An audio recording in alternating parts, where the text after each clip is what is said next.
द्वारपाल, अपने राजा को जाकर सूचना दे दो कि श्री राम प्रभु इतने दयावान हैं, उन्होंने उसके पुत्र का मृत शरीर बड़े आदर से वापस लौटा दिया है। अब वो अपनी रीति के अनुसार उसकी अंत्येष्टि क्रिया कर सकते हैं। तब तक हम लंका पर आक्रमण नहीं करेंगे। उसके पश्चात वो ये निश्चय कर ले कि अब भी श्री राम प्रभु की शरण में आना है या युद्ध करके लंका का पूर्ण विनाश करना है। लंका निवासी इस बात का विचार करके अपना अपना मत अपने अहंकारी राजा तक पहुंचा दें तो उनका भला हो सकता है। जय श्री राम।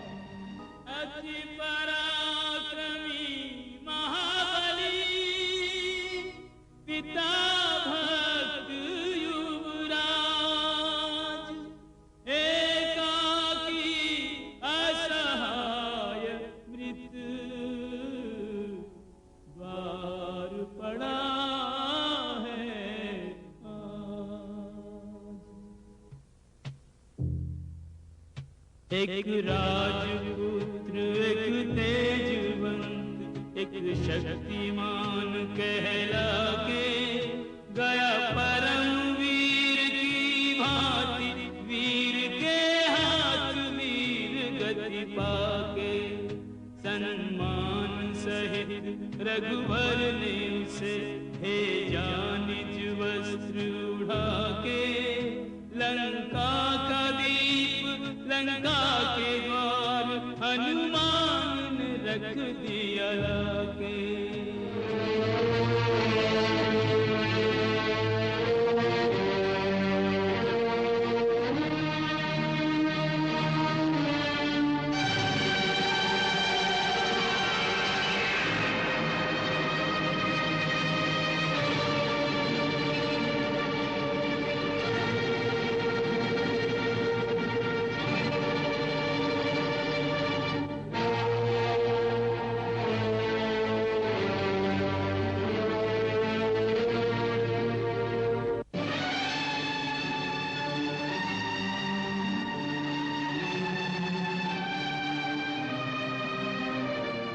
क्या इस चेतावनी से भी महाराज नहीं जागेंगे?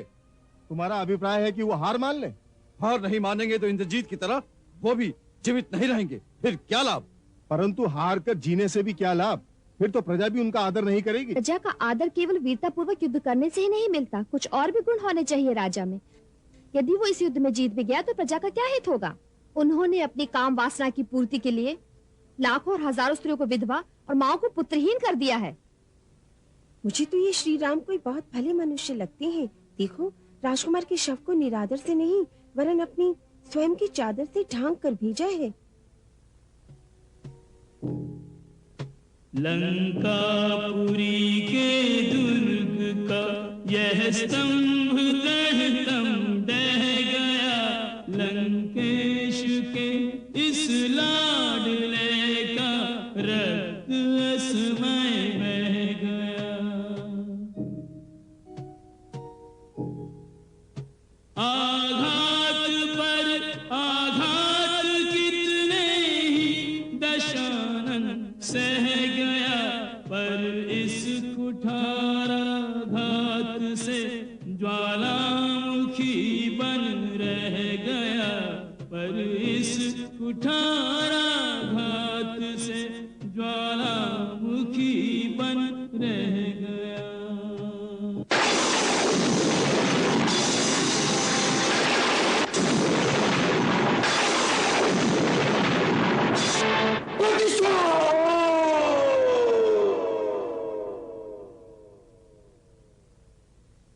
इंद्रजीत, तुम्हारे वध का प्रतिशोध तुम्हारा पिता लेगा। अपने किसी पुत्र से हमने इतना प्यार नहीं किया जितना तुमसे किया। तुम्हारा वध करने वालों को मैं कभी क्षमा नहीं करूंगा। उनके सारे कुल का विनाश कर दूंगा, तीनों लोकों का विध्वंस कर दूंगा। ऐसी त्राही मचा दूंगा कि एक दूसरे को शरण देने वाला कोई नहीं रहेगा। लंकेश, आप सारे संसार का विध्वंस कर देंगे तो क्या इंद्रजीत की आत्मा को सुख पहुंचेगा? नहीं। हाँ महाराज, इंद्रजीत के अंतिम शब्द याद कीजिए, जब वो आपको समझाने आया था कि आपका और लंका का कल्याण इसी में है कि आप राम को पहचाने। यदि आपने सचमुच इंद्रजीत से प्यार किया है तो उसकी अंतिम इच्छा पूरी कर दीजिए, सीता को उसके पति के पास पहुंचा दीजिए। सीता, सीता,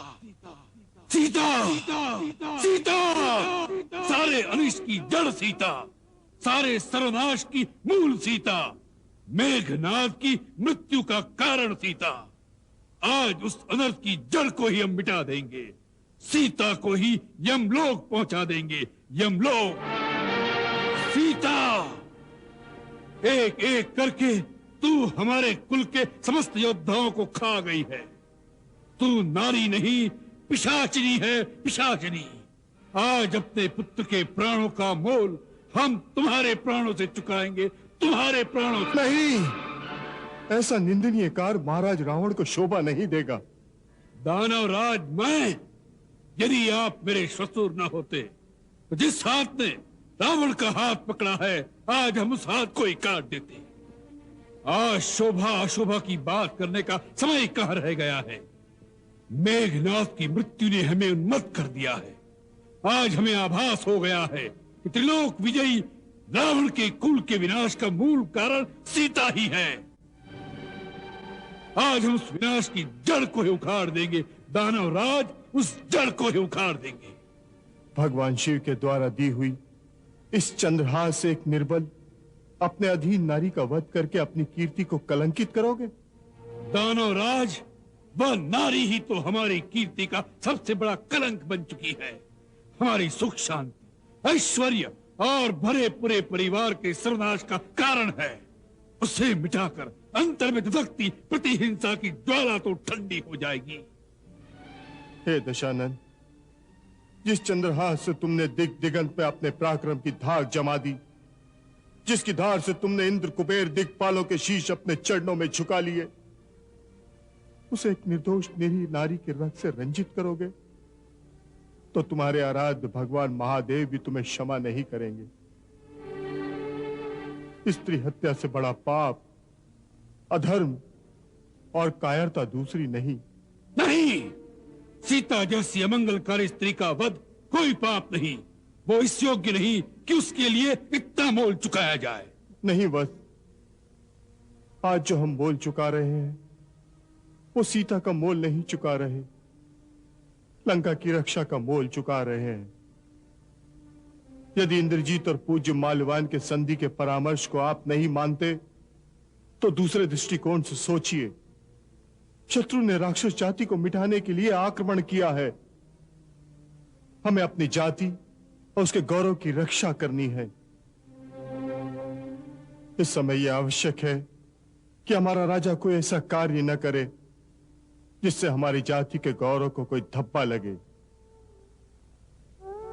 आज हमारा सबसे वीर योद्धा, लंका का सबसे अमूल्य रत्न मारा गया है। ये परम दुख और संकट की घड़ी है। ऐसे ही समय में जातियों की सभ्यता और उनके धैर्य की परीक्षा होती है।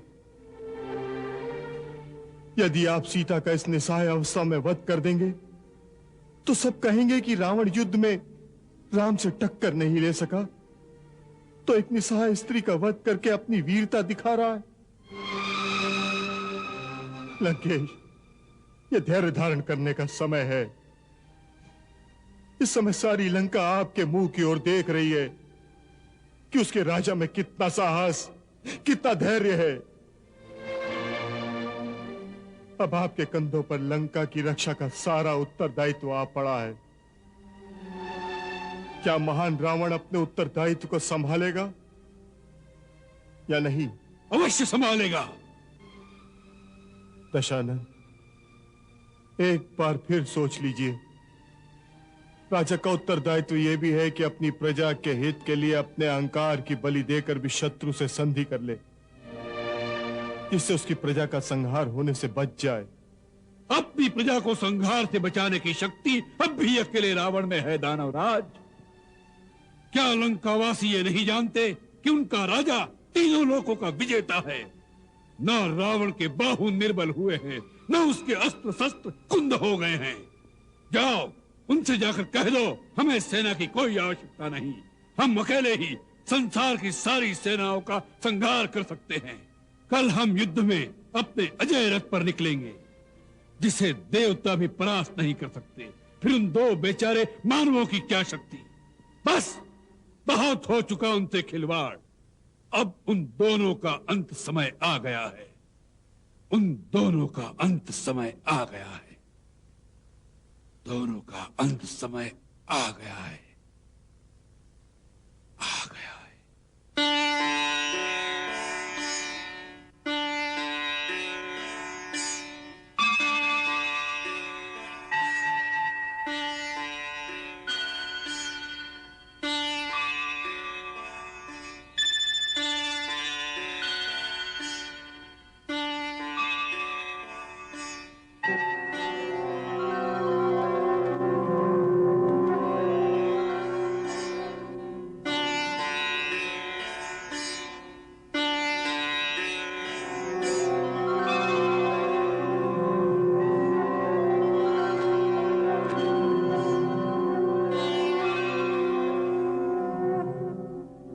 दशरथ नंदन राम महर्षि अगस्त्य के श्री चरणों में प्रणाम करता है। विजयी भव, यशस्वी भव। आइए आसन ग्रहण कीजिए महर्षि।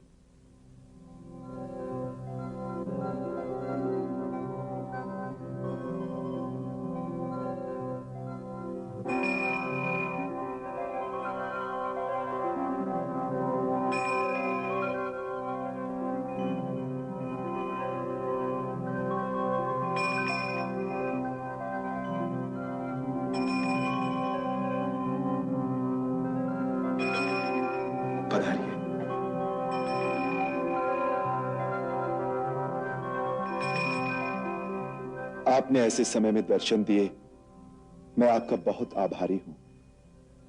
आपके दर्शनों को मैं भगवान का आशीर्वाद मानता हूं। अब मेरे सारे मनोरथ सफल हो जाएंगे। राम, आपके मनोरथ तो संकल्प करते ही सफल हो जाते हैं। इस समय मैं दैवी प्रेरणा से एक आवश्यक कार्य से उपस्थित हुआ हूं। आज्ञा कीजिए। अब आपके धर्म युद्ध का अंतिम चरण आ गया है और यही सबसे भीषण भी होगा। अब आपका और रावण का युद्ध होगा। रावण महाबली है, समस्त अस्त्रों का ज्ञाता है। उसी प्रकार आप भी अस्त्र सिद्ध हैं। तीनों लोकों में कोई अस्त्र ऐसा नहीं जिसका आपको ज्ञान नहीं। सारे अस्त्र आपके अधीन हैं, परंतु रावण इसके अतिरिक्त प्रकांड मायावी है। उसे समस्त मायावी विद्याओं का अभ्यास है और उसे श्री ब्रह्मा और भगवान शिव के द्वारा बहुत से वरदान भी प्राप्त हैं। वो युद्ध से पहले तांत्रिक यज्ञ द्वारा अपनी समस्त शक्तियों का आवाहन करने वाला है। इसलिए मुझे दैवी प्रेरणा हुई है कि मैं आपको युद्ध में जाने से पहले आदित्य हृदय स्तोत्र की शिक्षा प्रदान करूं। ये सनातन रहस्य है। इसके जप से आप युद्ध में अपने समस्त शत्रुओं पर विजय पाओगे। इस रहस्य का नाम है आदित्य हृदय। ये परम पवित्र और संपूर्ण शत्रुओं का नाश करने वाला स्तोत्र है। इसकी दैवी शक्ति से आप राक्षसों की माया से सुरक्षित रहेंगे। आपका अवतार जिस हेतु हुआ है, उसकी सफलता के लिए आपका विजयी होना परम आवश्यक है। इसलिए अब आप इस परम कल्याणमय और अक्षय स्तोत्र का मेरे साथ उच्चारण करके इसे मुझसे ग्रहण करें।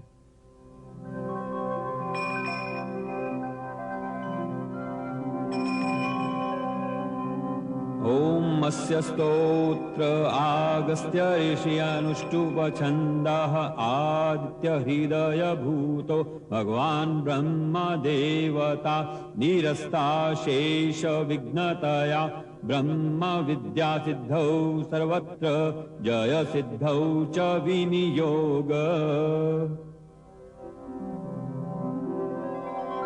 ओम रश्मिमते नमः। ओम रश्मिमते नमः। समुद्यते नमः। समुद्यते नमः। देवासुर नमस्कृताय नमः। देवासुर नमस्कृताय नमः। विवस्वते नमः। विवस्वते नमः। भास्कराय नमः। भास्कराय नमः। भुवनेश्वराय नमः। भुवनेश्वराय नमः। नमः पूर्वाय गिरये पश्चिमायाद्रये नमः। नमः पूर्वाय गिरये पश्चिमायाद्राय नमः। ज्योतिर्गणानां पतये दिनाधिपतये नमः। ज्योतिर्गणानां पतये दिनाधिपतये नमः। जयाय जयभद्राय हर्यश्वाय नमो नमः। जयाय जयभद्राय हर्यश्वाय नमो नमः। नमो नमः सहस्रांशो आदित्याय नमो नमः। नमो नमः सहस्रांशो आदित्याय नमो नमः। कराल भाल पट्टिका धगत धगत धगत ज्वलत धनंजयाधरी प्रचंड पंच सायके धराधरेन्द्र नंदिनी कुचाग्र चित्र पत्रक प्रकल्पनेक शिल्पनि त्रिलोचने मतिर्मम।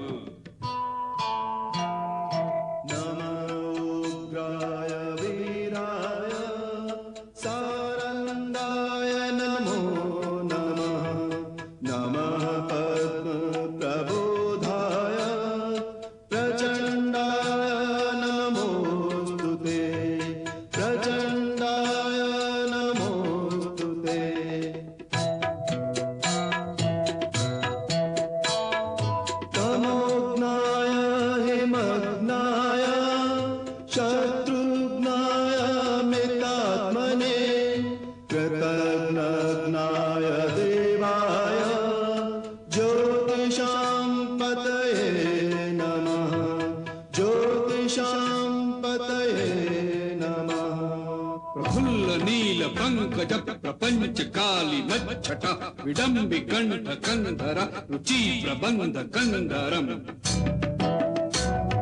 स्मरच्छिदं पुरच्छिदं भवच्छिदं मखच्छिदं गजच्छिदांत गच्छिदं तमंत गच्छिदं भजे। आदित्याय नमो नमः। आदित्याय नमो नमः। आदित्याय नमो नमः। आदित्याय नमो नमः।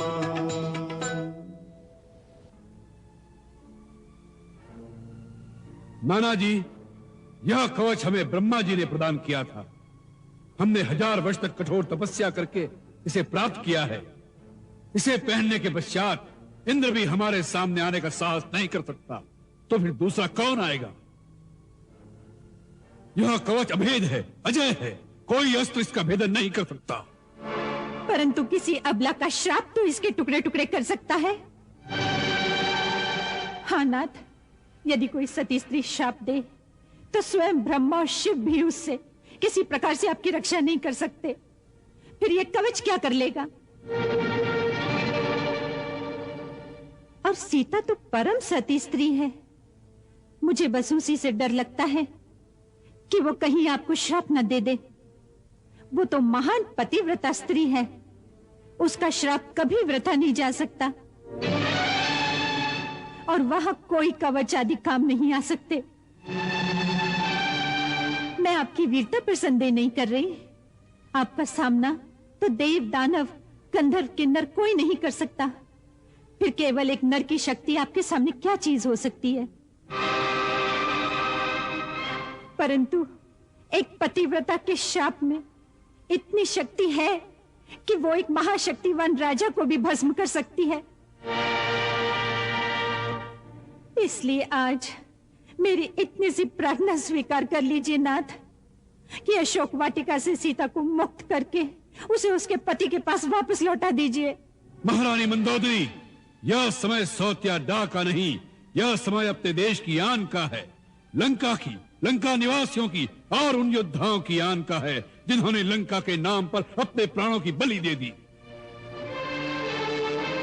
यदि इसी प्रकार दांतों में घास का तिनका दबाकर शत्रुओं के चरणों में मस्तक नवाना था और उसकी स्त्री को भेंट स्वरूप पुनः उसके पास लौटा देना ही था, तो इतने योद्धा, अपने और अपने भाइयों के इतने पुत्र क्यों मरवा दिए हमने? कुंभकर्ण, प्रहस्त, महापाश, अतिकाय, कुंभ निकुंभ और हमारा सबसे वीर पुत्र मेघनाद आकर हमसे पूछेंगे कि अंत में यही करना था तो हमें क्यों मरवा दिया, तो हम क्या उत्तर देंगे? तुम्हें उनकी चिंता है जो मर चुके हैं, परंतु मुझे उनकी चिंता है जो अभी जीवित हैं। यदि हम उनको बचा सकें तो देश और जाति का भविष्य बच जाएगा। हे दशानन, इस देश का भविष्य इस समय तुम्हारे हाथों में है। यदि तुम चाहो तो इसका विध्वंस होने से बच सकता है। तुम चाहो तो आज लंका मर सकती है और तुम चाहो तो आज लंका जी भी सकती है। नाना जी, जीना अच्छी बात है, परंतु जो अपनी आन को बेचकर जीते हैं वह रांगनाओं की भांति उनका कोई आदर नहीं करता। मृत्यु तो एक दिन अवश्य आएगी, परंतु जो कायर होते हैं वो मृत्यु के आने से पहले कई बार मर जाते हैं। जो जीवन के अंतिम दिन तक अपना मस्तक किसी के आगे झुकने न दे, जो वीरों की भांति लड़ते हुए मर जाए, उसके जीने में भी शान है, उसके मरने में भी शान है। इसलिए नाना जी, आज मुझसे जीवन के मोह की बातें मत करो। आज मुझे एक वैरागी की भांति अपना कर्तव्य समझकर निष्काम युद्ध करने दो। यही मेरा कर्तव्य है, इसी में रावण की शान है, इसी में लंका की आन है। राम यदि नर है तो वो आज मेरे हाथों मारा जाएगा, और यदि भगवान है तो रावण का वध करने में उसकी जितनी ख्याति होगी उतनी ही ख्याति युग युगांतर तक रावण की भी होगी।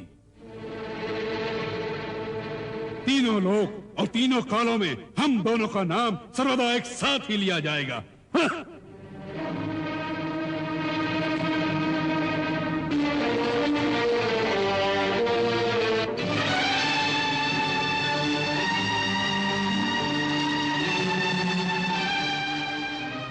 महारानी मंदोदरी, हमारे शरीर नश्वर हैं, आत्माएं अमर हैं, इसलिए शरीर रहे न रहे इसका शोक न करना।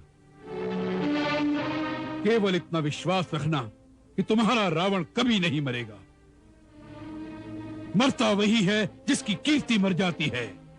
रावण की कीर्ति दिग दिगांतर में अमर रहेगी। रावण अमर रहेगा, रावण अमर रहेगा।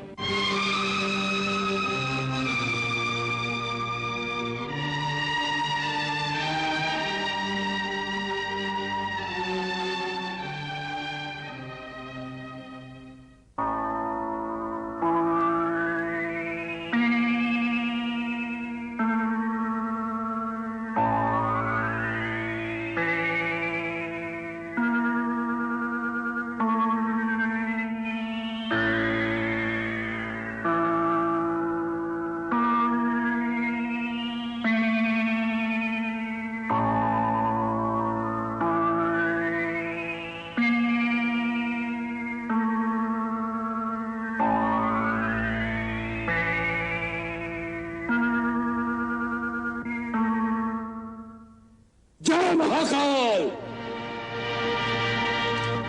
महाराज रावण की, महाराज रावण की, महाराज रावण की, महाराज रावण की।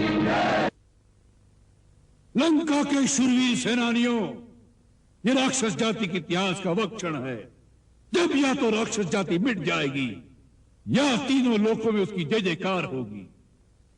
जीवन में कभी कभार वो दिन आता है जब प्राणी अपने हाथों से अपना इतिहास लिख सकता है।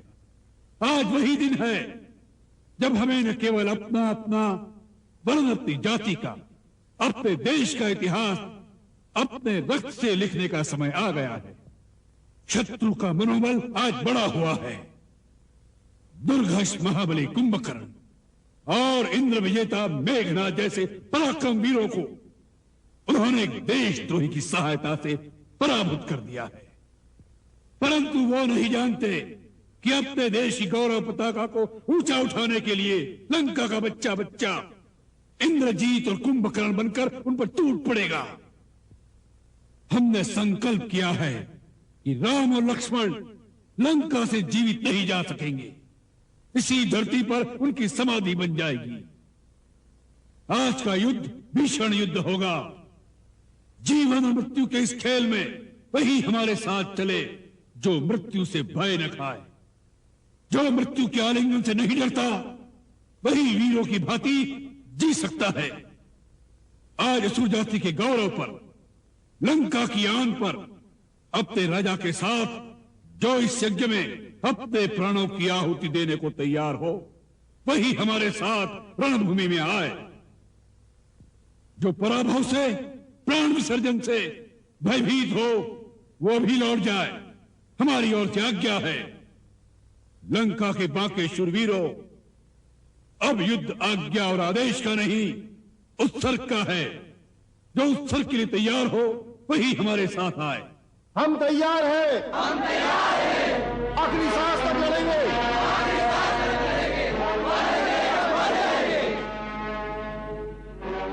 याद रखना, रणक्षेत्र से पीठ दिखाने वालों के लिए लंका में कोई स्थान नहीं। उनका स्थान यमलोक में होगा। यमलोक में, केवल यमलोक में होगा। अब यमलोक में शत्रु का किनारा होगा। अब यमलोक में शत्रु का किनारा होगा। अब यमलोक में शत्रु का किनारा होगा।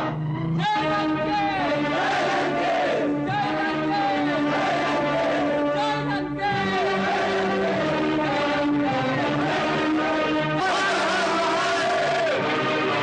कपिवरो, आप सब जिस कार्य के लिए इतनी दूर तक मेरे साथ आए हैं, जिसके लिए आपने समुद्र पर सेतु बांधकर उस विशाल जलराशि के ऊपर मार्ग बनाया है, आज उस कार्य के पूर्णतया सफल होने का समय आ गया है। रावण के सारे योद्धा, सारे पुत्र और भाई एक एक करके विनाश को प्राप्त हो गए हैं। रावण के सबसे वीर पुत्र मेघनाद को वीरवर लक्ष्मण ने धराशायी कर दिया है और अब रावण स्वयं युद्ध करने आ रहा है। इस महायुद्ध में यह अंतिम पराक्रम का अवसर है। यह वो क्षण है जब दो प्रतिद्वंदियों का भाग्य इतिहास के पलड़े में तोला जाएगा। आज हम सबको अपनी विजय गाथा इतिहास के पन्नों पर लिखनी है। मैं आप सबके सामने प्रतिज्ञा करके कहता हूं कि आज संग्राम में देवता, किन्नर, गंधर्व, सिद्ध और चारणों सहित तीनों लोगों के प्राणी राम का रामत्व देखेंगे। आज मैं वो पराक्रम दिखाऊंगा कि जब तक कि पृथ्वी रहेगी, इस चराचर जगत के समस्त जीव और देवता भी उसकी चर्चा करेंगे। हर हर महादेव! हर हर महादेव! हर हर महादेव! वीरों, राक्षसों की सेना पर इस प्रकार टूट पड़ो जैसे हिरणों के झुंड पर सिंह आक्रमण करता है।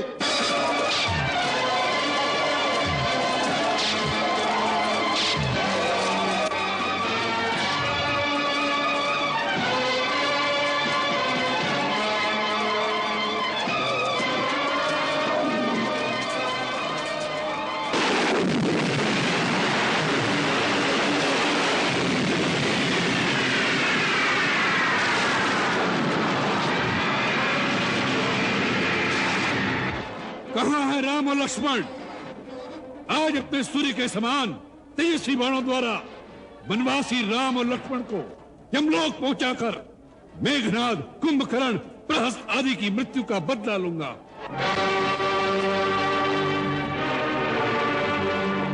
यदि हमारे हाथों बच जाओगे तो प्रतिशोध भी ले लेना रावण। बहुत दिनों के पश्चात रणभूमि में आए हो। उस दिन श्री राम ने दया करके तुम्हें छोड़ दिया था, परंतु आज हम तुम्हें जीवित वापस नहीं जाने देंगे।